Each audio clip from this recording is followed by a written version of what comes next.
Exatamente. A única pergunta que eu faço pro ateu é uma pergunta de cunho filosófico, não moral. Você faz o bem baseado em quê? Porque se eu for procurar uma explicação última, e essa é uma característica do filósofo, o filósofo sempre procura questões últimas. Você está entendendo? Quando o filósofo pergunta o que é a vida, qual o propósito da vida, um filósofo clássico, principalmente se ele for aristotélico, de linha aristotélica, ele não está perguntando assim, o que você quer fazer terça-feira da semana que vem? É qual o propósito da vida? É uma resposta que valha para o Vilela, para o Rodrigo, para o Mandíbula, para todo mundo. Ele quer o sentido último, de onde eu vim, para onde eu vou. E se não tem Deus, é difícil encontrar uma justificação razoável por que Hitler era um demônio. Porque raciocinemos. Vou tirar Deus da jogada. Dostoiévski dizia, no Crime e Castigo lá, lindo, nos Irmãos Karamazov, tinha a história de Ivan e Smerdyakov, que era o irmão adotivo do Ivan. E o Ivan é um filósofo, ele escreve, vamos abandonar Deus e vamos ficar livres. Porque a religião aprisiona. Limita. Se Deus não existe, tudo é permitido, estamos livres. Aí o Smerdyakov mata o pai deles por herança. Ele era filho adotivo. Aí o Ivan vai à cadeia conversar com o irmão. Ele fala, por que você fez isso? Ele falou assim, graças aos seus artigos. Você é um assassino, você... Não, não sou. Com base em que você está falando que eu sou um assassino, que eu sou errado? Não, você não pode. Se Deus não existe, você que escreveu, tudo é permitido. Não, mas a lei... Não, a lei daqui diz que eu sou um assassino, mas a lei de lá diz que não. Então, veja bem, Hitler é um assassino na lei do meu país. Mas na lei do Terceiro Reich, ele era o Führer. Então, quando eu faço perguntas últimas, qual lei diz que, de fato, isso aqui é errado? Eu tenho que ter um princípio universal para responder isso. E se esse princípio universal não existe, que é Deus, então todas as argumentações, boas ou ruins, se tornam apenas localizadas. Então é por isso que a Bíblia dialoga com a filosofia e com a história. Agora tem um detalhe, uma ressalva. Mas em relação ao seu amigo ateu, por exemplo, qual é a resposta dele? Por que ele faz o bem? Por incrível que pareça, já teve a resposta? Já. Qual é? Mas são respostas que não me convencem, a própria pessoa também diz que não. Meu pai me passou esse ensinamento... Exatamente. Aliás, eu nem vou responder com a opinião do meu amigo ateu. Eu vou te responder da seguinte maneira. Quando você fala, tá bom, ache-me uma ética universal.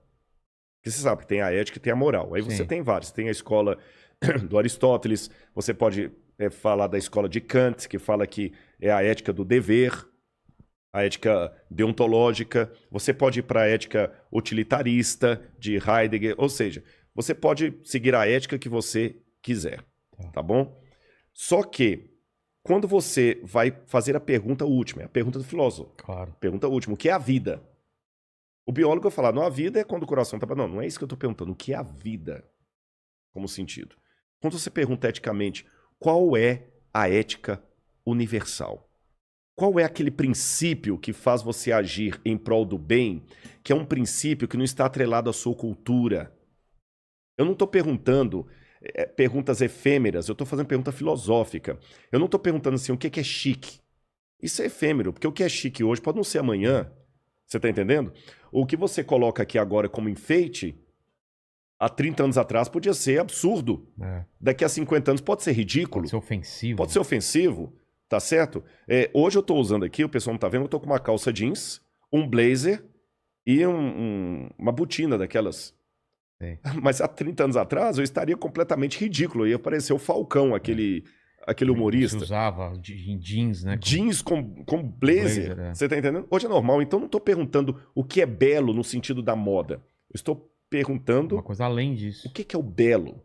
O que é o respeito? O que é a ética acima de qualquer questionamento? Quais são os princípios universais da ética? Quando lançaram isso para filósofos... Isso, inclusive, tem pesquisa. Foi feita, inclusive, na Universidade de Stanford. Com estudantes de filosofia. 2/3 deles não conseguiram responder qual é o princípio universal que está por detrás das ações do bem, que justifica o bem. Ou seja, se eu fosse um nazista aqui e te falo assim, me convença que o nazismo realmente é hediondo. você não ia conseguir me convencer a menos que apelasse para um princípio universal divino. Quando jogaram isso na... Deixa eu tentar, peraí. Aham. Se eu fosse te convencer, partindo do pressuposto que você não acredita em Deus e não é... E não- nem você. e não nem tem eu. Deus. Ah, nem eu também. É, exatamente, não tem Deus Não tem Deus na na jogada. Não existe Deus. Tente Eu me teria que convencer te apenas com argumentos humanos que o nazismo é hediondo. Se você matar muita gente, você tá errado por quê? Porque vai contra o princípio. Não tem, Que né? princípio? Não tem. Não tem. Sabe quantas escolas de pensamento houve para tentar criar uma ética universal dispensando Deus? Só se fosse uma lei que limitasse. Você vai ser preso, mas ele não vai ser preso porque. Tá. Mas é local. É local. É errado porque. Não sei. Não tem. Sabe quantas escolas de pensamento filosófico tentaram responder essa pergunta? 600. E teve alguma. Não, tanto é que houve 600. É. Se houvesse uma resposta coerente E não haveria e 600 definitiva. propostas. Você tem o biologismo, você tem o próprio evolucionismo, você tem várias, nenhuma delas resolve. Vou te dar um exemplo. Uma das possíveis respostas, essa foi uma das que os meus amigos me deram. Tá. Não, mas pela lei da evolução das espécies, eu sei que é errado matar, porque senão eu também serei morto. Então, como esse é um princípio da evolução dentro de mim, para me preservar, eu não mato. Aí eu falo assim, Não mas faz será muito que isso não sentido. faz sentido? É. Porque se for assim, então, jamais haveria guerras. Eu mato o outro pra ele não me matar, é o contrário. É o contrário. É. Você tá entendendo? Alguns falam assim, não, é o gene egoísta. Como diz lá o Dawkins, né? O Richard Dawkins. É o gene egoísta. Tá, mas o gene egoísta, você tem no mundo animal... Não, mas o gene egoísta, ele justifica as pessoas matarem as outras, não deixarem de matar. Exato, é a procriação. Essa é a questão. É a procriação. Ele fala assim, eu vou procurar para que o meu gene... Ah, tá. Mas mesmo assim, o gene egoísta é perigoso, porque o gene egoísta não é uma questão moral, é uma questão muito minha. Ou seja, qualquer coisa que nós acreditamos, até o galho, até o chifre que você ganha da sua namorada, não tem como você moralmente recriminá-la se você tirar Deus da jogada. O máximo que você pode falar é o seguinte, olha, desculpa, roubar esse copo seu é errado à luz do Código Penal brasileiro. Você tá entendendo? Agora, convenhamos. Achado não é roubado. Achado não é roubado. Se eu pegar a própria lei da evolução das espécies, a sobrevivência do mais apto. Se eu conseguir te roubar e ficar bem, o que eu tenho que cuidar para não ser pego. Então você está vendo, a Bíblia dialoga com muita coisa. Eu só queria dar uma notinha só sobre a questão ainda da arqueologia, e a gente pode continuar esse assunto. Tem uma coisa que muita gente levanta contra a Bíblia, fala assim, Rodrigo, mas você é arqueólogo. Você não tem a prova para tudo da Bíblia? Que eu falei que a história pode ser comprovada. Eu tenho que levar em consideração o seguinte, Vilela. O arqueólogo, para entrar nessa área, a primeira coisa que ele tem que aprender é trabalhar com fragmentos de história. Você nunca vai ter o cenário completo. Não, né? não é só da arqueologia bíblica, não. Se eu trabalhar... O historiador também, né? Exatamente. Se eu trabalhar com a arqueologia dos incas, dos maias, dos astecas, dos egípcios, da Mesopotâmia, a arqueologia africana... Você tem vestígios. Vestígios, porque a ação do tempo, guerra, reocupação de cenário, ladrões de sepultura, muita coisa se perdeu. Mas a gente pode dizer que quem daqui 100 anos quiser estudar o nosso tempo, ele não vai ter fragmento, ele vai ter tudo, ou mesmo assim são fragmentos? Olha, projeção de futuro é uma coisa meio complicada, né? A gente fazer. Mas partindo né? do pressuposto que vai estar tudo aqui, vídeos, fotos, tudo Pode vai estar ser que ele documentado. encontre tudo, mas se a gente continuar na esfera que nós estivemos, ele só vai encontrar as baratas, porque a guerra nuclear, se a guerra nuclear acontecer, aí destrói tudo. e a estupidez humana não me torna tão tranquilo quanto a impossibilidade disso. A inteligência é limitada, a ignorância não. A ignorância não. A menos que Deus intervenha, eu não trabalho tranquilo que o ser humano não vai apertar o botão. Exatamente. E se houver uma guerra nuclear, nós vamos deixar menos para os arqueólogos do futuro do que os do passado deixaram para nós. Só vai ficar as baratas. A única que sobrevive. É verdade. Então, com o que eu trabalho? Eu trabalho com fragmentos de história, como qualquer outro arqueólogo.